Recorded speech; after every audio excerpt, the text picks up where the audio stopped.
Good morning. Good morning, good morning, good morning. What day is it? It's Thursday. Today's Thursday. It's Thankful Thursday. Mm-hmm. I'm looking a little tired this morning. Feeling a lot tired this morning. You should be. You were out late last night. I was. You were up way past your bedtime. Clothing Rescue is already in the chat. She was with me last night. Out very late. Mm-hmm. Good morning, Dawn. How are you this morning? Why does Dawn just go to good morning? Because she said good morning. Good morning, Hugo and Tiffany. Or Hugo or Tiffany, whichever one it is this morning. They didn't say good morning. They did. Oh. Good morning, Lucky Finds. How's everybody doing this morning? How are you doing this morning? I'm wonderful. You a little tired? No. No? Nope. Really? I'm fine. Oh, both of them this morning. Both? Both Hugo and Tiffany this morning. So, yes, so I was out late last night at the eBay Upfront event. Yes, had so much fun. Matt stayed home.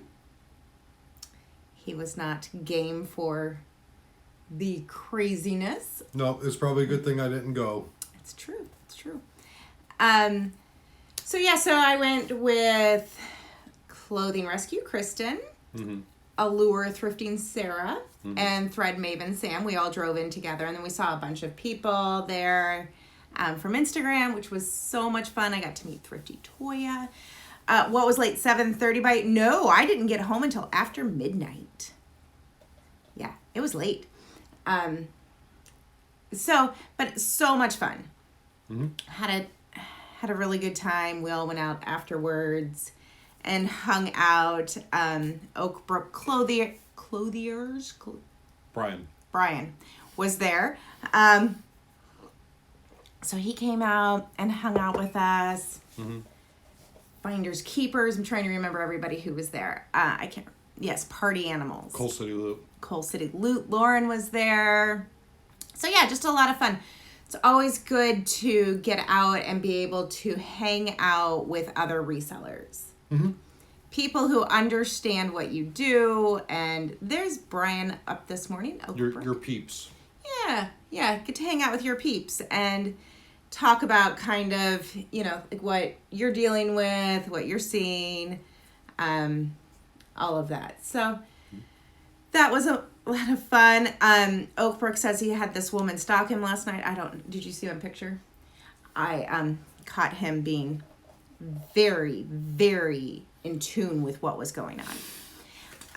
He looked like he was in the zone. He was in the zone. IB Flipping Daily. So eBay Upfront was here in Chicago last night. It is a small event that eBay is doing around the country in different areas. I think the next one is in New York. But it's a free event. It's, just one evening. But the eBay executives come in and present about what's going on with eBay. There were appetizers and desserts and drinks. And so it was a lot of fun. Great people. Good chance to talk to the people at eBay. Yeah, good chance to get to and then they had roundtable discussions. I was taking copious notes. Brian says that's what he was doing.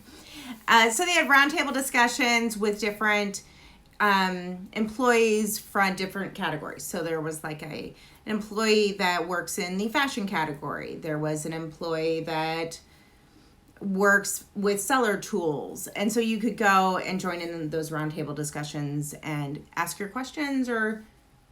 Did you do any of those? Why? You missed out. Because I was talking to Harry. So Harry Temkin presented. He is the new VP of Seller Experience. So he presented. Brian Burke was there also, who is something of Seller Community. I don't know what his exact title is. But, so yeah, that was fun. Any chance you get to hang out with resellers, you should do it. How many attended? Thread Maven, Finders, you guys were there. How many do you think were there? Maybe 100 people? Matt, eBay said there's major selling opportunity in tinfoil hats. I think there is. I think you have a skill there. Yeah, so I'm going to guess probably 100 people. But I could be way off.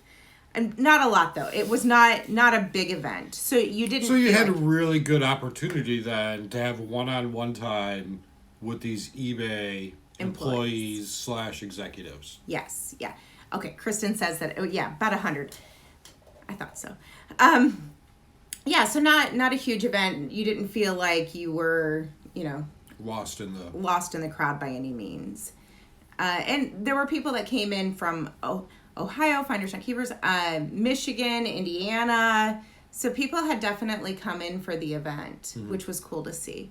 They did have a couple of eBay sellers then talk about their businesses. Mark from BubbleFast spoke. Oh, Mark was there. Mark and his wife were there. So that was cool. They talked a lot about managed payments. They're going to migrate us in. It looks like hopefully Atlanta will be a scheduled stop. The only one I've heard announced right now is New York, but I know that they are planning more throughout the country. So sounds like right now they're not migrating in people that do international shipping or GSP. Probably just some, like if you just offer GSP, but you've never actually sold something through GSP, that probably doesn't count. But if you're actually selling internationally, then they're not migrating you in yet.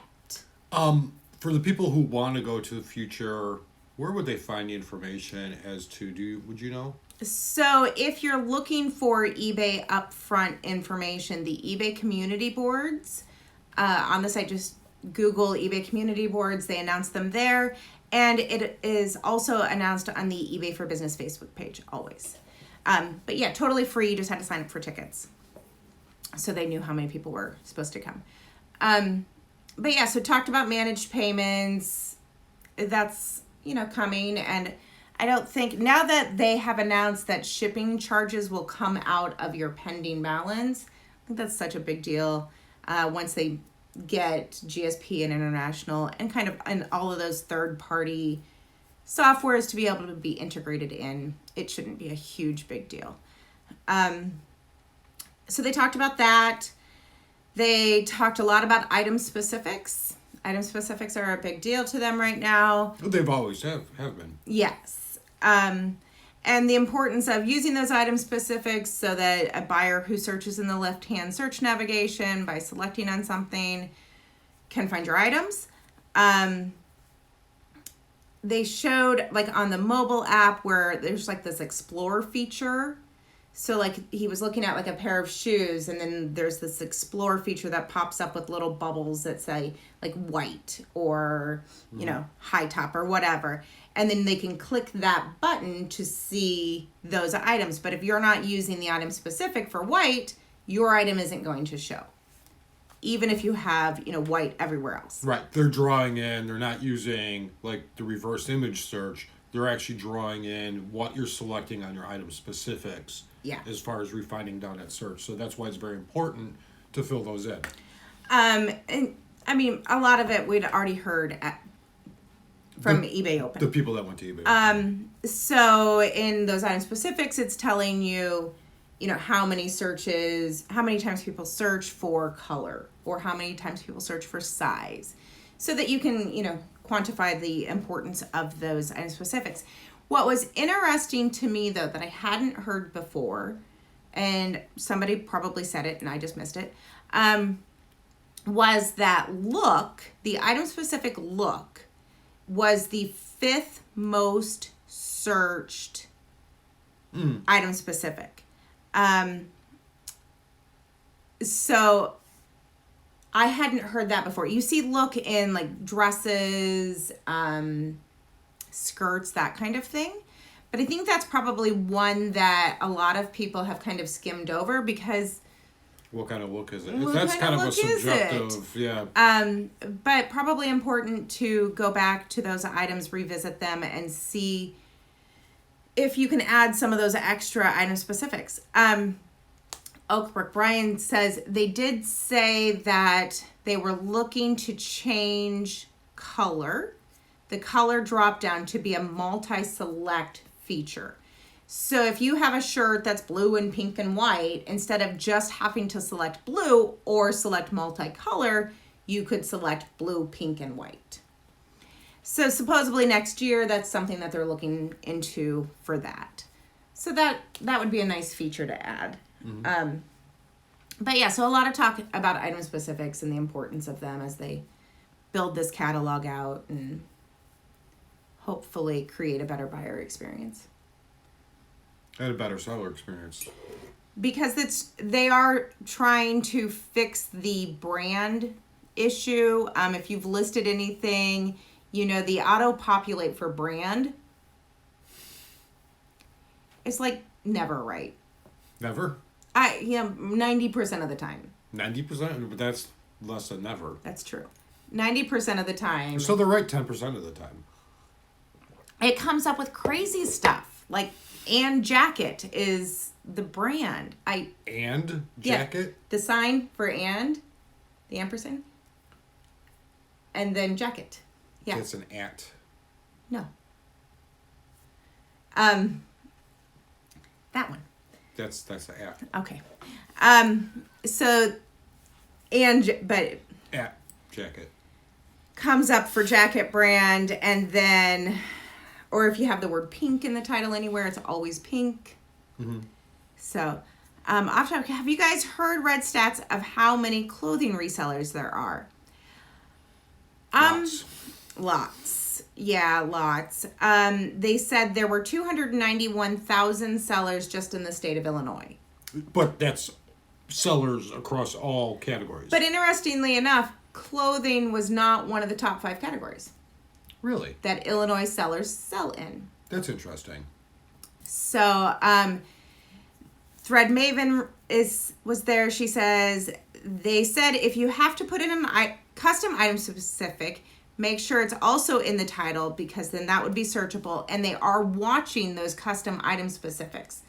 So if they start seeing that everybody is putting in, button down shirt because it wasn't there, they're going to add it. Then they will add that. Yeah. Thank you guys for helping me here because I am a little tired. Brian says listing on the app became a bit more clunky with the additional info.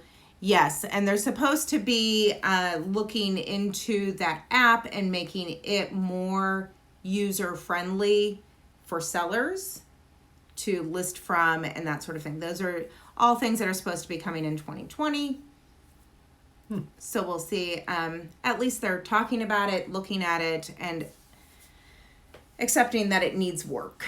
So and that's pretty much all you can ask at this point. Right. Can't expect them to do everything all at once. So that was interesting. Trying to think if there was anything else. I can't think off the top of my head if there was anything else that they really talked about. It was really just managed payments and item specifics. Like, get it done, get it done, get it done. Oh, bundle. Oh, that's right. I wasn't even there. Yes, thank you. But I texted you the things that I wanted to remember for this morning. Well, that was the only thing. It was not. The app is a disaster. Yes. How about the new bulk shipping page? Anyone notice you can't choose padded flat rate? Haven't seen that. Harry did say that he's a seller too, and everyone on his team has a seller account, which is pretty normal for eBay employees. Yeah, they all try to be sellers on the site. But they are looking at a new bundle feature within they call it SIO, seller initiated offer, and then they have buyer initiated offer. So within your seller initiated offer, that's where you can go and you can say, I'm going to send an offer to this watcher at $5 off, $10 off, whatever. The buyer, though, what they're looking to create is an opportunity for the buyer to be able to say, I'm looking at, these 4 shirts. Can you give me a better price on the shipping, or can you give me a better price on these 4 items? So much like the Poshmark bundle feature, they're looking to integrate that into this new offer feature. I thought they called it Look What Posh Does. I didn't say that. So that could be interesting to see how that plays out. Well, I'm sure they see X amount of their sales are multi-item purchases. And there's got to be a better way Yes. to handle that. And buyers want to purchase multiple items and we know from experience, will purchase more items if you offer a deeper discount, a shipping discount, whatever, on all of that. Daily Refinement, hey, good morning. You're up early. They had these ideas for a long time. Hopefully they get pressure. I hope that by announcing them in these kind of public arenas, that means that they're actually working on bringing them to the table for us. So they're working on that. They did talk about the counter offer feature within Best Offer, which the 7 million counter offers that you can do. I don't love, but you can turn it off, so that's fine. Good morning, January. Good. I lost a big sale because it was a pain for the buyer to send offers on everything and then wait for a new invoice. And that happens, absolutely. So this new bundle feature would mitigate that.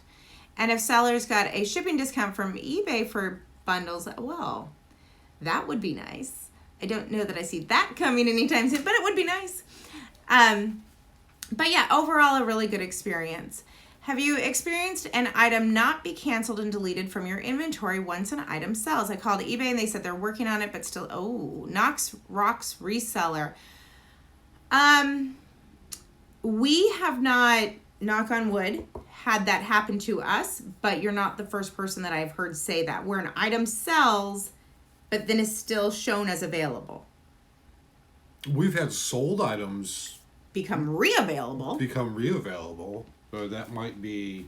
but that's like a month after the fact, they just pop back up. But definitely something to be watching for.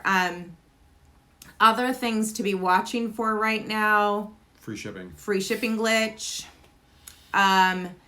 Items as they are migrating from category A to category B, from like lamp parts and accessories to lamp parts, are getting first class shipping added as the only shipping option, and sometimes free first class shipping. Yeah, we had a lot of our stuff, just like stuff you listed yesterday.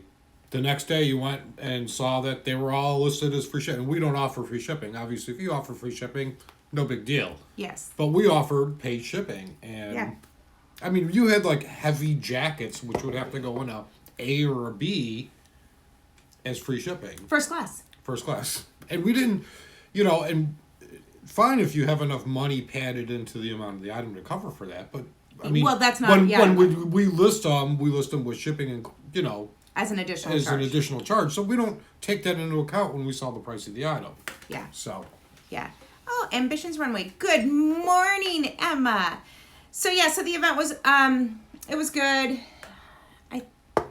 What other glitches did we see? I don't think Frugal Living's up. Yeah, she told me yesterday there was a glitch with promoted listings and all of her items were not being shown as available or in promoted listings campaigns. So that was an issue yesterday. The free shipping one was the biggest one. So if yeah. you're not offering free shipping, just keep an eye on your items. Make sure. Yeah, and you can easily do that right in the Seller Hub. You can go into your active listings and customize what is shown in that list, and you can click shipping cost, and then it will show you all of the shipping charges on all of your items, and you can sort then by that. Lowest to highest. Yes, so then you can just see really fast what is being offered free or not, and then you can decide, okay, yeah, I'll just leave that as free shipping, or I didn't want that as free shipping, and change them out. So it is at least easier than it used to be to fix those items. Good morning from California. Oh, another California. You guys are up early. Brian says, when Harry said they stopped okay, I'm just going to read this. Said they stopped a new system release based on seller feedback at eBay Open. It struck me as to why they didn't seek input on the front end or understand the true impact of the changes. I think a lot of times, Brian, they are taking these ideas, programs, or whatever to a select group of California sellers, And those sellers then don't necessarily see what the rest of us see. And that's then why. But actually that feedback didn't come from eBay Open. It came from a Facebook group. It was a Sunday morning, and God bless Harry, because he was right on it on a Sunday morning in that group. Like, we didn't see this. So, we're going to get it fixed. So they saw they were going to roll out something, and this Facebook group basically lost their marbles over it. Marbles, for lack of a better term.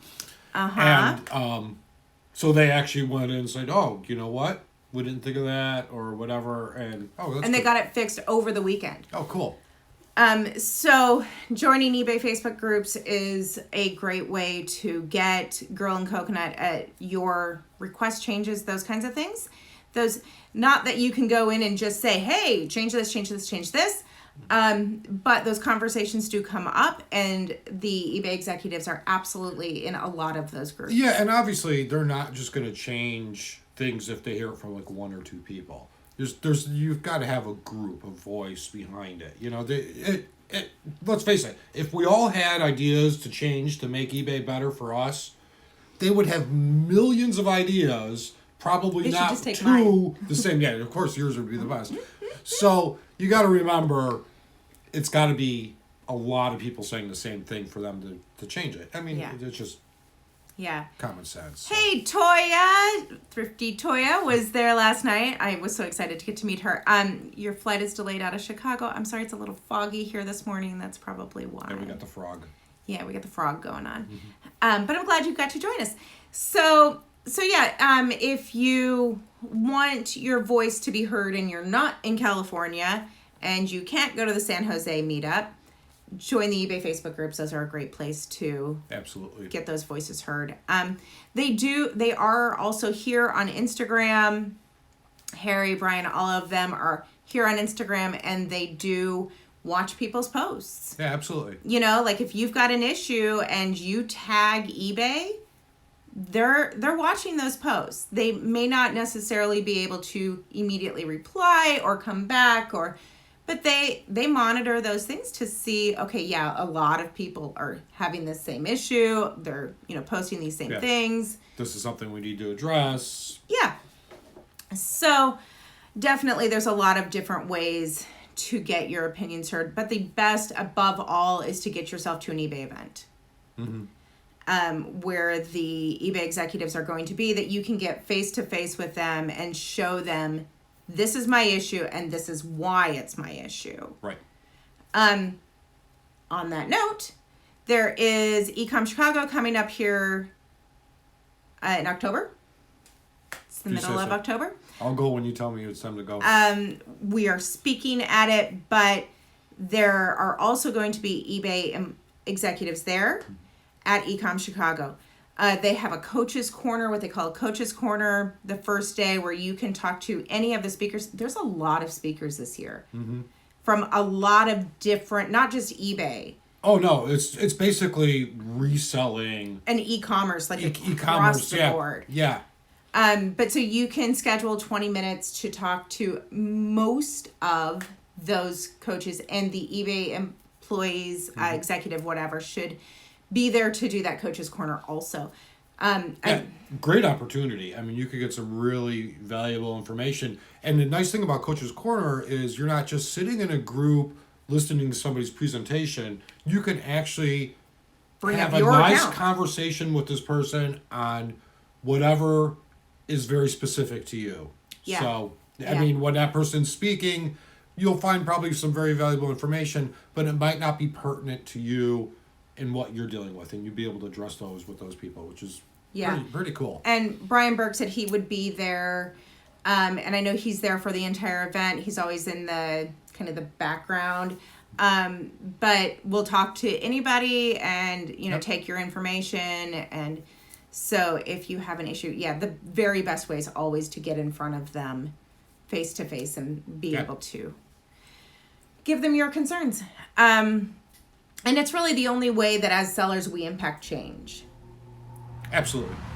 Is by going to these kinds of events, getting enough of us to stand in front of them and say, this is an issue. We need you to look at this. Yeah. So that is, if you're interested in going to Ecom Chicago, it's actually in Elk Grove Village, which is a suburb outside of the city. I do have a coupon code for, I think, $20 off the ticket price. So if you're interested in going, shoot me a DM and I'll get you that coupon code. So, other news. What else is going on in our world? Other than the massive need for a nap. Work. Lots of work. Work. Getting into fourth quarter and things are starting to pick up. Yes. Yeah. Which leads me then to what I wanted to talk about. Oh, brother. Today's topic of the day. Outside of eBay Upfront, which and this is something we've been actually discussing. So not necessarily something we have an answer to, but just, something that we kind of wanted to, public therapy. Mm-hmm. Can you be too diversified? Is there a point at which you're too diversified? Yeah, and we've been actually talking about this the last couple of weeks. I mean, we've always said be diversified. Diversify. Be diversified. It's never safe to just be solely vested in one platform. That's like can go down or whatever, and then you're in trouble. And we still absolutely think that. Yeah. But is there a point at which you've gone to too many different platforms? You're in too many different things. Yeah, which is a struggle we're finding right now. Mm-hmm. We're really walking into fourth quarter. Yes, squirrel syndrome. We're really questioning: is our time best used spreading a little bit all across a bunch of stuff, or focusing on just a few? Yeah. At what point do you become jack of all trades and master of none? Yeah. When Mercari starts charging you for canceled orders. If you have a lot of orders that you're having to cancel in Mercari and that's an issue, then maybe you just sayonara. Yeah. But really looking at, okay, these are the platforms that I need to really focus on. Dawn, yes, I had to scale back because I was spread too thin. Think that as entrepreneurs, it's in your blood to see the opportunity and be like, oh, I could be making money there. Mm-hmm. Oh, that's a great opportunity. Oh, I just saw so-and-so tried this, and so I want to go try that. And then all of a sudden you find yourself in this place and you're like, holy cow, I'm all over and I don't have time to do any one thing well. Yeah. And so then everything suffers. And so walking into fourth quarter and really taking a moment to say, okay, fourth quarter is a big opportunity, not necessarily in used clothing. Like, don't think if you are a used clothing seller on or on eBay, I'm so tired, on eBay that you're going to have just this massive sales increase in fourth quarter, because that's not where the opportunity lies in fourth quarter. But there is a big opportunity in fourth quarter on different platforms and in different avenues and that sort of thing. And so which ones do we want to hone in on? Which ones? Where is your time best served? Where do you get the most bang for your buck? So I can say options, fourth quarter options that show good potential for growth. Amazon, of course, FBA or merchant fulfilled. If you want to do merchant fulfilled toys and games on Amazon in fourth quarter, you have until October 15th to sell 25 items. You have to have had your first sale, I think, at some point this year, but then you have to sell 25 items seller fulfilled before October 15th. But the drawback with Amazon is gated items. Gated items. I mean, you can't just go to the store or wherever, buy something and say, I'm going to flip this on Amazon. Are we doing pros and cons? Because pros and cons. Yeah. Pros of Amazon, amazing velocity. Oh, yeah. Absolutely. Huge customer base. Generally, things sell for more on Amazon than anywhere else. Con? Generally. Not 100% of the time, but most of the time. Cons? Gated. Yep. The frustration of being out. And so the amount of time that it takes to source. Because you can't just walk into the Goodwill and fill your cart. Yep. You're gonna, go out and maybe find 5 items. So the time commitment is greater. The cost in capital Is higher. is significantly higher. Yep. So pros and cons there. Then we go to merch by Amazon. Mm-hmm. So merch by Amazon is t-shirts, print on demand, sweatshirts, pop sockets, that sort of thing. Pros, again, velocity. Cost. It's virtually Zero. zero. If you have a merch account, it's a 0 startup cost. That's your con right there, is your merch account. If you don't have a merch account, don't even listen, because you're probably not going to have go one. and apply. Apply, because they have been letting some people in. So, but that's tough to get into right now. But yeah, no startup costs, no listing fees, no final value fees. You don't have to do any math. Your royalty is your royalty. That was your profit. Yeah, merch is probably one of the things that if you basically had no money and a computer, but a merch account, you could start a business up with no money. $0. Yeah. Absolutely. The other con there is what they call their tiers. So you start out and you can only list 10 shirts, and then you got to sell 10, and then whatever. Okay. But a big opportunity there in fourth quarter. Print on demand on other platforms. So Etsy, TeePublic, Redbubble, Designs by Humans. There's 1,000 of them out there. Again, little to no startup cost. Yeah, a lot of those sites, though, when the item sells, you have to pay for it. Only Etsy. Oh, is it only Etsy? Yeah, Okay. Etsy or Shopify.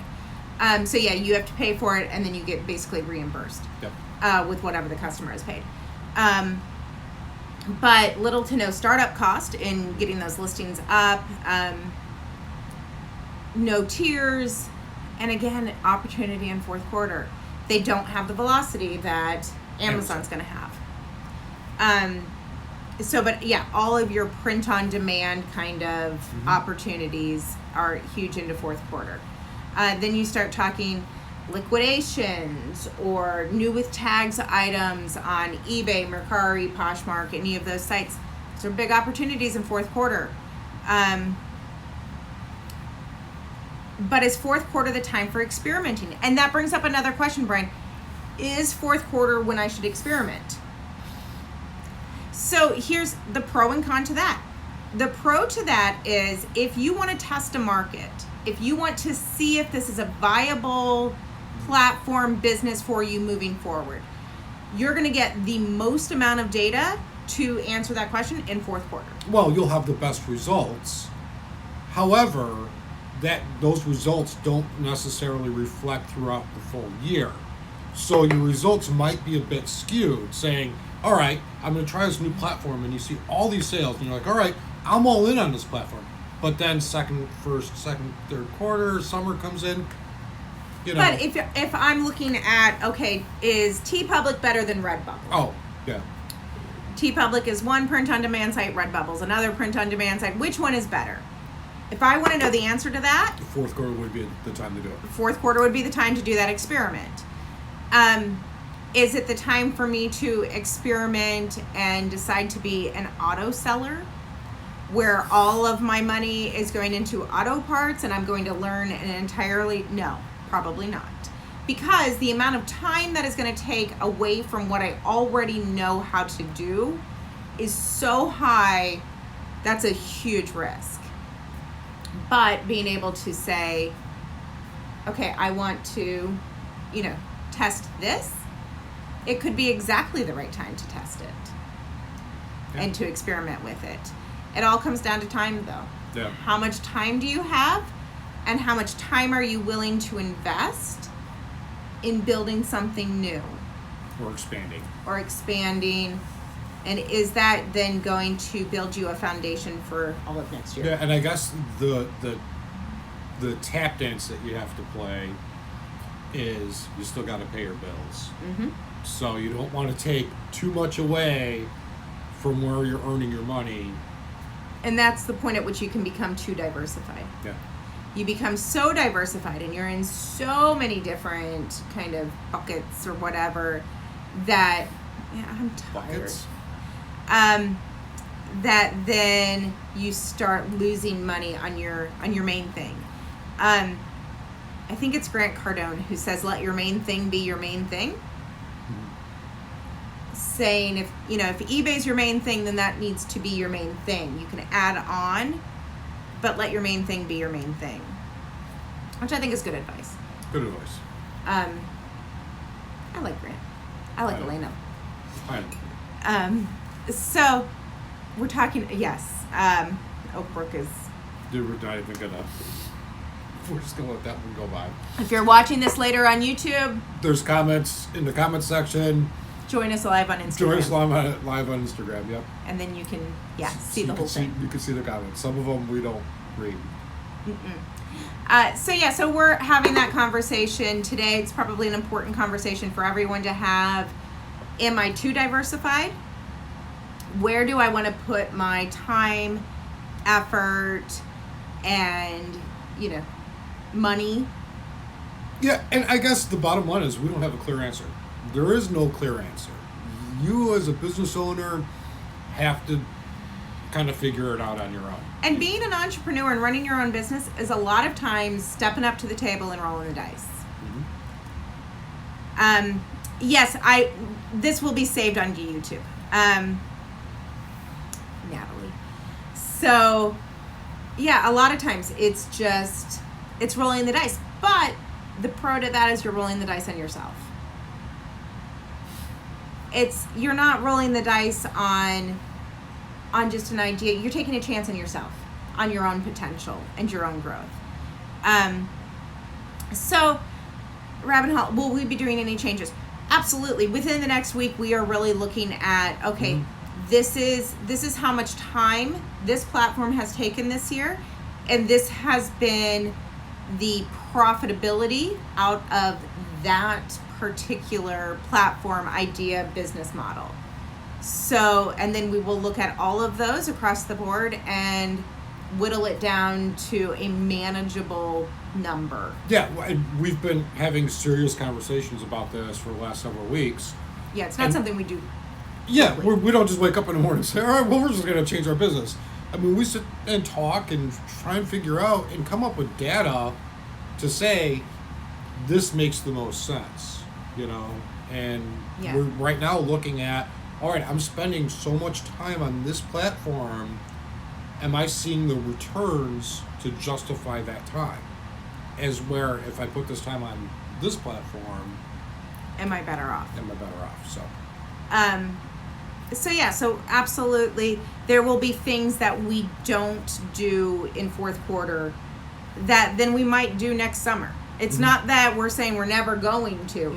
It's, okay, we have these 3 months which show this kind of potential here. Let's push hard there and let these other ones go for the moment, and then come back around to them. So, yeah, we will 1,000% making changes for fourth quarter. Yeah, and as a business owner, you're going to be constantly making changes. I mean, anyone who's new to this, don't get stuck in the same routine. Always be open to change. And can I just say, that is hard. Oh, it's very hard. You get very comfortable doing something. Yes, and one day this morning, I actually looked at you and said, I'm tired of bobbing and weaving.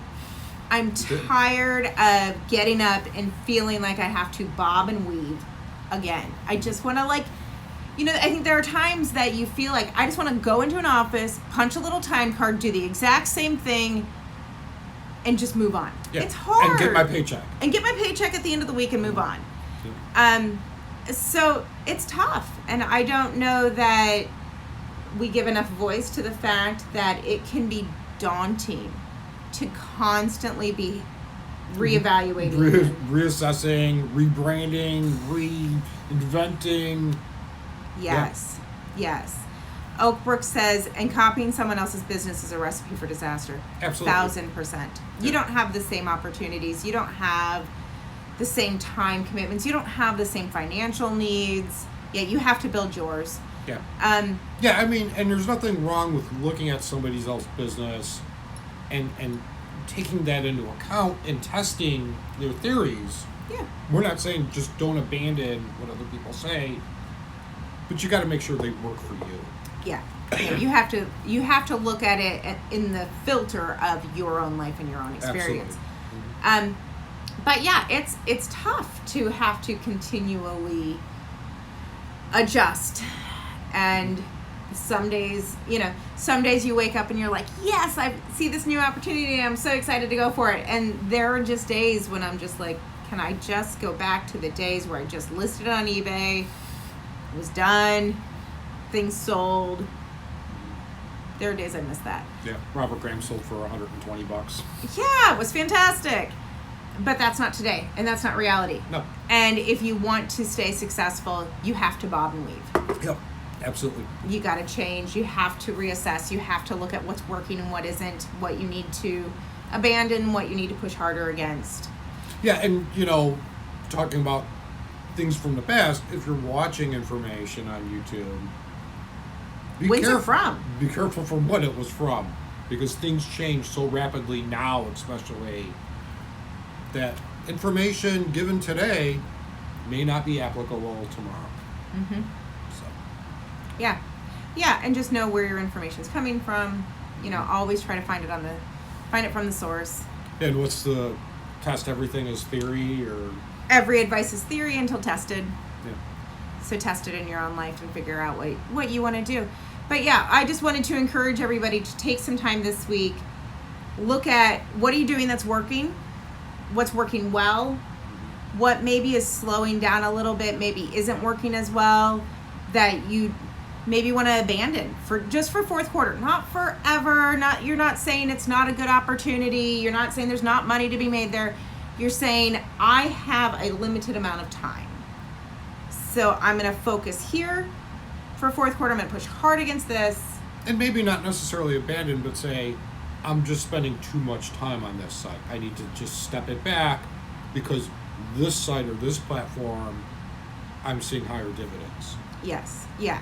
Or this is something that I want to explore for fourth quarter. This is something that I want to try. This is something that I've been thinking about testing. How can you work that in? What does that actually entail? Clothing Rescue makes a magnificent point. Be careful of BOLO lists in Q4. Those things tank faster in Q4 than yes. The moment you see it on Instagram, it is dead. Mm-hmm. It just is. So, good morning, Lauren, Coal City Loop. Yeah, those BOLO lists in fourth quarter become really, really tough. Mm-hmm. Yep. Because you've got more people running around trying to get it, and then more people that are just willing to tank the market. Yeah, it's simple supply and demand. Yeah, and it doesn't matter if it's a used item, a new item, if it's a toy, if it's an auto part, it does not matter. Yeah, they tank faster and harder in Q4. For Yep. sure. Is what it is. It is what it is. Anything else to add? I have a call this morning. Just say no to Millennial Monopoly. Yeah, that was done. And that's a good home for my treasures. That's actually a good example. It was really hot, and then it got BOLO'd, and it was really not. Yeah, ran its course. Yeah, and now you would lose money on it. So, and people got stuck with a lot of them, lost a lot of money. So you may be seeing somebody who's saying, look at my huge sales for Q4, but the fact of the matter is they have this ginormous garage full of these products that they've actually lost money on. Mm-hmm. So you don't know. Yeah, you just don't know. And some people may have gotten in right at the right time and had huge profits. Yeah, you just don't know. Play your game. Yep. Play your game. Stay on your path. Go fight, win. Absolutely. So, but I get ready for my call, and we've got a lot of work to do. So you guys have a great day. We will be back next Thursday. Same time, same bat channel. Bye, guys.